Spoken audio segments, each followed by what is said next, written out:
Hello everyone, and a very warm welcome to this information session on the Asialink Leaders Program.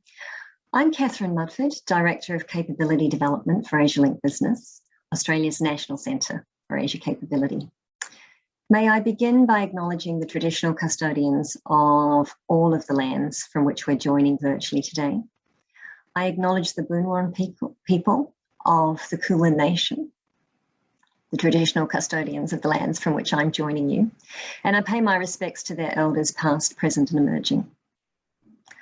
I'm delighted that you can join us to hear more about how and why Asia's growth is key to Australia's recovery and future, and to find out about a pathway to building the skills that will help you and your organisations uncover and navigate the opportunities that exist. Today we'll hear four perspectives. Tarandeep Singh Ahuja will start with the big picture. Why Asia, why now? Lotta Oberg will overview the Asialink Leaders Program. And then we'll hear two perspectives in conversation with Bernice Van Guardia, a leader on our current 2021 Leaders Program, and Craig Dower, a recent alumni of the program. Your questions are welcome throughout using the Q&A. It is now my pleasure to introduce Tarandeep Singh Ahuja. Tarandeep is a partner at McKinsey & Company, and he's also the chair of the Asialink Business Advisory Council. I invite him now to share his thinking on Asia's growth trajectory and what that might mean for Australian organisations. Tarandeep, over to you. Thank you so much, Catherine, and good afternoon, everyone. So today I wanted to share a few thoughts on why Asia and why now. And I think the answer in my mind is very simple. It's not why Asia, it's what else. And it's not why now, but if not now, then when. Because if you think about it, Asia is where the future is and where the action is even today. No matter what metric you pick, Asia is about half of the whole world. Whether it's population, it's 60% of the overall global population. If you look at the middle class and the buying power, it's about half of the buying power globally. If you look at growth, most of the growth today is coming from Asia. You look at the Fortune 500 companies, about 40% of them are Asian companies. So no matter what metric you pick, Asia is there and growing. And you then take the Australian perspective, Asia is much more vital and important for us here than we often realize. Even today, our biggest trading partners are in Asia. More than half of our top 10 trading partners are based in Asia. Most of our exports go to Asia. Most of the investments we are looking at are increasingly going towards Asia, and it's becoming more and more important for us. The issue, however, is as a community, as a business leadership, we do not understand Asia well enough. If you look at our senior leaders, our boards, the Asian representation is way below where it needs to be. And I think therein lies both the challenge and the opportunity we have here about trying to understand Asia a lot better. And I'm really glad all of you are there listening to the webinar today, because it's over the coming years, it's going to become even more important. And the other complication is, Asia isn't one monolithic static entity. It is evolving really fast. There are vast differences, depending on where you look at. A lot of our trades historically has been with China, but now if you look at the Asian landscape, it's not just China, it's India, Japan, South Korea, Taiwan, Vietnam. Very complex, very different countries, very different economies, very different cultures. We all talk about big growth in Asia overall, driven by the large population and people moving into the middle class, but it's getting much more nuanced than that. The real granularity is not in people moving into the middle class. Asia already has the largest middle class, but the movement within the middle class. And over 80% of the growth increasingly is going to come from the top two layers of the middle class. What that means is the nature of demand in Asia is changing very, very rapidly. It will be a lot more services-oriented economy as opposed to goods-oriented economy, which has an implication on how Australia deals with Asia. It's no longer about putting stuff in a board and sending it up there. You need to understand consumers at a really granular level.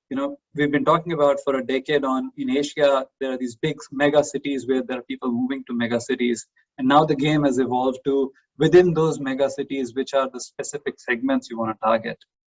There's this whole notion about the segment of one. And that's true nowhere more than in Asia, where people are much more comfortable sharing their personal information to get more targeted products and services. And it requires a different way for us to think about in terms of the services we offer to Asia. If you look at innovation, the pace of innovation in Asia is now much faster. And while historically many countries would have been behind, now they're leapfrogging.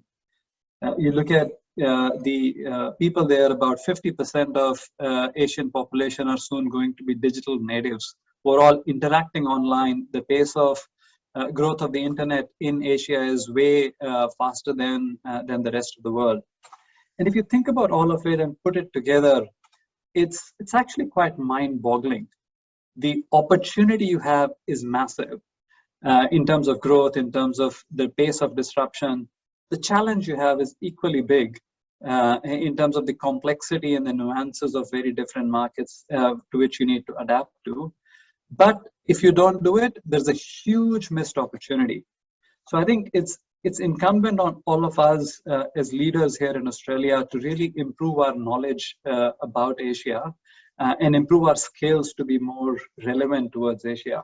And in that spirit, I think the question would be, what do you do about it? And I think we all need to have a learning mindset towards this. There is plenty of information you've got online. There's plenty of research. We as McKinsey have done a lot of research over the last 5 years on the future of Asia, which is all in the public domain. You could go to Asia, travel, talk to the leaders there. Or the most effective thing could be join the Asialink Leaders Program, which I'm sure many of you will be joining over the next year or so. Welcome to that. And with that, I might hand over to Laura to talk more about the program. Thank you so much, Tarandeep. And what a great pleasure it is to have you here with us, as partner at McKinsey & Company, and also, of course, as chair of the Asialink Business Advisory Council. So what a great thought starter. Why Asia? Why now? And of course, how? And that learning mindset, and of course, as Catherine Mudford said, it's also, this is one pathway, the Asialink Leaders Program, to answering those questions. So as Asia, as a region, is becoming increasingly diversified, increasingly complex, we too have to become increasingly sophisticated in our understanding of the region and in our engagement with it. And that is what the Asialink Leaders Program is all about. So as Leaders Program Director, I am thrilled to be sharing with you what I call just a snapshot of the program. There's a lot of information that you can get from our website, which is going to appear in the chat in a moment. And what we want to give you now, some key info, but also a feel and a flavor for what the program brings and the impact it can have.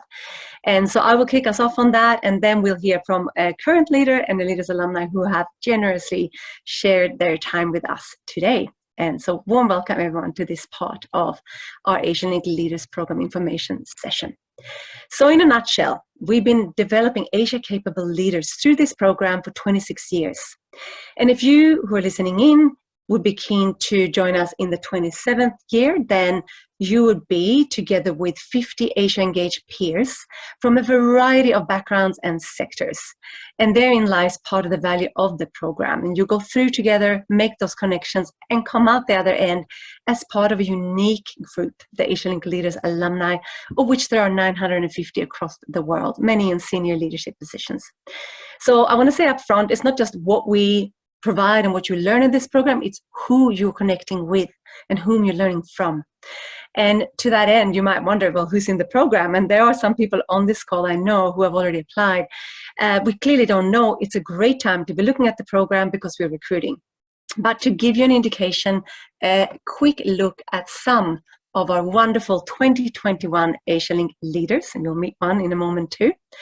And if you just scan that, and of course all you have are photos, names and titles, organizations, you probably notice right away the diversity of backgrounds that people are coming from in terms of professional and sector backgrounds. And you probably might know too that the caliber of leaders, and that's always the case. tremendous caliber. And that's not just any title, it's in the Asia engagement and leadership, wanting to lead for your organization and sector. You can go on our website that's already in the chat and find out more about all of the leaders in the program as well as past leaders. But for the purposes of today, we wanted to share with you what kind of an experience might you expect? Who else might you hear from? And what could the impact be of joining the Asialink Leaders Program? So, nuts and bolts really, but the program journey that's on offer in 2022. It's a 7-month program journey that brings you together for 10.5 days face to face. There is national cohort gatherings in Melbourne and Sydney and Canberra, as you see in the middle. There are city cohort gatherings in Melbourne, Brisbane and Sydney, and there are virtual gatherings together as a large cohort. And if you are joining us to learn more about the Virtual Hub, please know that this is a very similar journey, but it's also unique. So get in touch with us and we'll talk you through what's distinct about the Virtual Hub, which is built for leaders who are joining us from in the region or regional Australia. This red thread is your workplace project, and that is the central point for most leaders. You bring in an idea, which is for an Asia-focused practical project. We work with you. You can see also that we have pod coaching around this, bringing you together in small group. And out at the other end comes an output, which is, the project progress that you've achieved. We're going to share just a sliver of those projects. But when we are asking leaders, what were you expecting to learn? They often say, we were expecting to learn about Asia, and we did. But what they also report back is what they really got was a transformation of the way they were thinking. And that, of course, happens with stimulus of people that you're interacting with. And a very quick look at how that works. We have here a couple of core themes that we have running through the program. And then, of course, as you see, they're influenced by the big issues of our time, so they look different every year. And certainly, as the National Center for Asia Capability here at Asialink Business, we have the ability to convene great speakers. So we have foreign ministers and shadow foreign ministers joining us. But we also learn from, and let me show you a snapshot again of some of the 60 to 70 speakers and contributors you may hear from. We also learn from diplomats, from leaders in arts, from community leaders, from business leaders, from specialists in certain sectors. And so the network, the curated learning journey that helps you bring it home, and the access to real experts in this field, some of them in region, and certainly all of them extremely engaged and current on Asia. That leads to the output potentially of a new mindset, but certainly tangibly of workplace projects. So that's the last thing that I wanted to share with you. You bring in the idea, you work with us, we work with you and others in the group, and out comes an output, and it's unique to every person. We got 900 of these and counting, but it could be like Tim Watts, who is a member of parliament, who joined us in 2016. It could be, a big piece of work, a book that he just launched in 2021, which is another thing to note. They don't have to be ready by the time you finish the program, about Australia's multicultural identity and how we can use that and understand that to connect better with the region. Could be a small business finding new export markets, and it could be potentially you're from a government organization looking to really update and upgrade your important strategies, and many other things. And all of this, of course, adds up to, for you who are in business, better business, but for all of us, reciprocal and real partnering in the engagement with Asia to build that strong shared future that we all want. So with that, I guess you could call it a whirlwind tour of Asialink Leaders. I hope you all feel a little bit more informed about the program and know what we are aiming to do and achieve in that 7-month learning journey. That's from our perspective, providing you with a program. But now it's time to hear from someone who's actually in the program what the experience is. So it's my great pleasure to welcome Bernice Vangardia. Nice to see you, Bernice. Warm welcome. And Bernice, you are Senior Global Engagement Manager in the High Growth Expert Services with Austrade. And you joined us this year. And I'm going to start just by asking you, why did you want to join the Asialink Leaders Program? Thanks, Lotta, and thanks for the Asialink team for having me today. I joined Asialink really just for a challenge. I've lived and worked in Asia. I speak an Asian language and I've learned many other Asian languages, and I just wanted a challenge based on, my preconceived notions of Asia. I do believe that learning is really a journey and not a destination. I also wanted to gain more of a holistic view of Australia's relationship with the Asian region. That's wonderful to hear. And in terms of your experience, you know, the things that you set out to do, you are not yet finished with your journey, but how are you finding that experience? I found it really good. I particularly liked the hybrid component of the program. I know obviously it's been a really challenging past 2 years, but the mix of both face-to-face and online works for me as a busy professional. I think it provides equitable access for all of us, no matter what location you're in, to ask questions from influential leaders, both in government and in the private sector. I think what I took most from it was a lot of cultural discussions, negotiations, which really complement my tangible work. But there's also things like arts and more of the diplomatic dialogue, which is probably not, you know, directly in line with what I'm actually doing in my day-to-day job, but certainly complements my greater understanding of the Asian region. It's great to hear. And, you know, the benefits that people talk about and the insights that they take away, they develop over time, don't they? I know you've talked a little bit about your experience and the impact that it's had immediately, but also noting that it might be more long-term and big picture. But could you share with us some of those takeaways or impacts that you're noticing now? One of the things that I actually do in my day-to-day job is to help Australian companies go global. But I also understand that I work for a global agency with over 100 offices and staff that are based in Asia.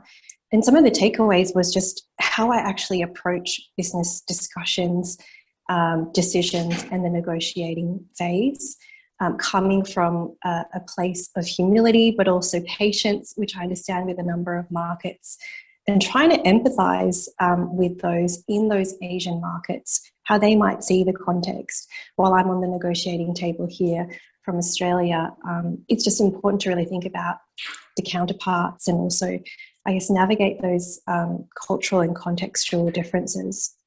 Wonderful. Thank you, Bernice. And what you're explaining and experiencing, I think, is that perspective taking that you can really do once you've understood how things might be different in a different context in Asia. So thank you for that. And that's us just warming up, isn't it, in a couple of minutes. So Bernice is going to stay with us, but in the background, and come back when we have some questions and answers. So thanks again for your time this morning. And I would now like to invite one of our wonderful Asialink Leaders alumni. Warm welcome to Craig Dower, who is CEO and Managing Director for Quantum IP. And currently, I see you there, Craig, in Melbourne. How are you going? Fantastic. Thank you, Lotta. Lovely to be here today. Thank you for inviting me. Great. Thanks for coming on to this information session. I know that people in the background are really interested in hearing also from your experience of the Asialink Leaders Program, also a year on from when you joined us. So please keep those questions coming and we'll try to get to as many as possible.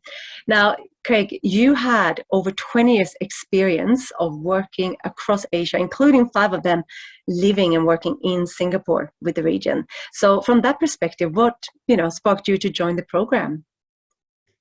Well, I think Tarandeep covered it really well around the importance of Asia in a global context. And I've been really lucky, as you say, to have been working and living across Asia for over 20 years. And I think my life is deeply richer for having had that experience. I guess a few things that sort of came to mind for me were belief in lifelong learning. And I think Asialink do a fantastic job of developing engagement and capabilities. The program itself has an outstanding reputation. And its alumni is a sort of who's who of Australia and Asia engagement and leadership. The quality of the speakers is incredible. Many of Australia's best thinkers with really deep experience and very diverse viewpoints. And I think one of the things that really comes through in the program is that they're all incredibly candid with their commentary and insights. People don't hold back and don't sugarcoat things. And so you get very, very deep insights from people with really deep capability and experience. And then I think for our industry, which is intellectual property, all of the growth is taking place in Asia. As countries develop and become more sophisticated, R&D and associated intellectual property become critical to economic growth. And so we have an Asian footprint today, but the future of our business as a large Australian listed company is in Asia. Fantastic. Thank you for that. And it's great to hear, you know, the experience that you had in the room, be it the physical room or the virtual room, of that candid connection. Because, you know, you might see some of these people out there on events and, you know, on the big screens, but it's about having that conversation, isn't it? Yeah. And on that note, you know, if you look back, if you can recall the 2020 year, are there any particular aha moments or insights that stand out for you? Yeah, a few things. I mean, one which was a bit of a surprise, and I guess was sort of timing related, that the first thing, I think it was in Foundation Week we had here in Melbourne, when many of us were still able to be face-to-face. But COVID was just starting, so this is March 2020. And I think it was Daniel Kim, who was in Seoul at the time. He was one of the Australian Trade Commissioners, and he joined by video link because he couldn't leave Seoul at the time. You might recall the cases were rapidly multiplying, and he was talking about how the very high testing rates in Seoul and the number of cases that were occurring. I think Italy and Korea were the two sort of big parts outside of China in the world at the time where COVID was really taking hold. And he shared an insight about the complete lack of testing that was taking place in America at the time, and what that might lead to. And you know, and then we saw what happened and how that unfolded. But it was very early stage of COVID, and we were all just sort of learning about what did that mean. So that was kind of interesting. And then I think listening to and learning from people with so many different backgrounds, as you say, was just fantastic. And then the final thing for me, a real aha moment for me in the program, was this sort of a synthesis of themes that had been rolling around in my head for a few years, which really crystallized during one of the sessions. And it was around the kind of the search for our Australian identity and how it connects to Asia. And I think Michael Wesley's talked about that in his recent paper about a new Australian narrative. But that was a really sort of profound moment for me during the program last year, and it's continued to be something that I explore on an ongoing basis. Fantastic, Craig. And you know, one of the questions that we've had in preparing for this session from some of you who are on this call is, you know, what should a leader do in the times that we're in to continue building Australia's future with Asia? And I think, Craig, you're sort of answering that with your perspectives in a way, you know, and it's seeking that deeper insight, which I think makes a huge difference. And I know that you too, in your role, I mean, you've been a leader for us and you're our alumni. You also invest in Asia capabilities for your organization, including the Leaders Program. So why, in your view, is it important to do so? Well, again, I think if you go back to Tarandeep's points just about the demographics, you know, more than half the world's population, 45% of the Fortune 1000 companies, all the sort of, you know, growth, the highest economic growth, GDP growth, population growth is taking place in this part of the world. Australia is a country of 25 million people, just fortunately sitting at the bottom of a region with all of that demographic and all the growth that's taking place. One of the things I learned in living in Singapore and traveling throughout Asia over 5 or 6 years a lot was nobody is sitting in Hong Kong or Singapore or Seoul or Ho Chi Minh City thinking about Australia and wondering what Australia thinks about things. We have to educate ourselves and get out there and engage within the region. And if we don't, we just become irrelevant. In many cases, we are irrelevant to what's happening in Asia. And so if we're looking for a prosperous future and both for ourselves and our children and our grandchildren, then, you know, we have to be in Asia. We've got to be part of it. We've got to be engaged there. We need to be trusted and, you know, a critical part of the region. Otherwise, you know, what do we do here in a country of 25 million people? That is a fantastic note to end on, I think. You know, that's a fantastic perspective as well, understanding our place in the region. And we are going to move into a little bit of Q&A. So I might get Bernice to come back and join us on video, and we'll see what comes up. We've got a couple of questions already.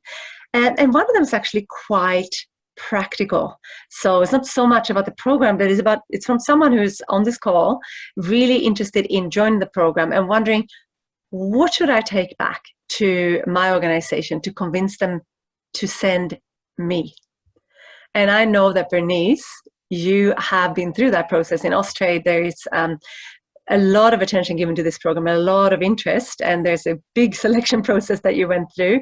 What do you think is a good answer to that in terms of what signals can you send? What ambitions would you recommend people looking at? Look, from an organisational perspective, to get through the selection process, there is a benchmark of already having some experience and knowledge about Asia. So that's me speaking from my own personal view. But I also think it's important to think about your own, career path, what you want to get out of it, how you want to challenge yourself, some ideas that you might have potentially for a workplace project, some regions that you're particularly interested in, some challenges and opportunities that you foresee from the perspective of your agency or organisation, and what you could take as a tangible project that might tie into that. So organisations will look at it in terms of what they get out of it, and you complement that with what you will personally get out of it and how you'll challenge yourself and build your networks that might be, long-standing for the organisation even after you finish the program. That is fantastic, Bernice. Thank you for that. And Craig, I might just look at you and see if you want to add anything. If someone comes and pitches you to join the program, anything to add there from Bernice's excellent comments? I would just add that it's really, I think one of the great benefits of the way the program is structured is it takes you out of your workspace and out of your headspace. Yeah. And so you really need to be present in the moment, in those situations, whether they're virtual or physical, to be there, turn everything else off and engage, because it really is deep immersion therapy, and the deeper you go into it, the more you'll get out of it. Fabulous. Thanks, Craig. So I hear the commitment, I hear the ambition, and I hear wanting to do something bigger than, of course, just for your own career, but bigger for the organization and sector. Fantastic. I actually had a question here that I think I can answer best in terms of the virtual hub for 2022. I can start answering it, and then I will go to my colleagues for continued conversations.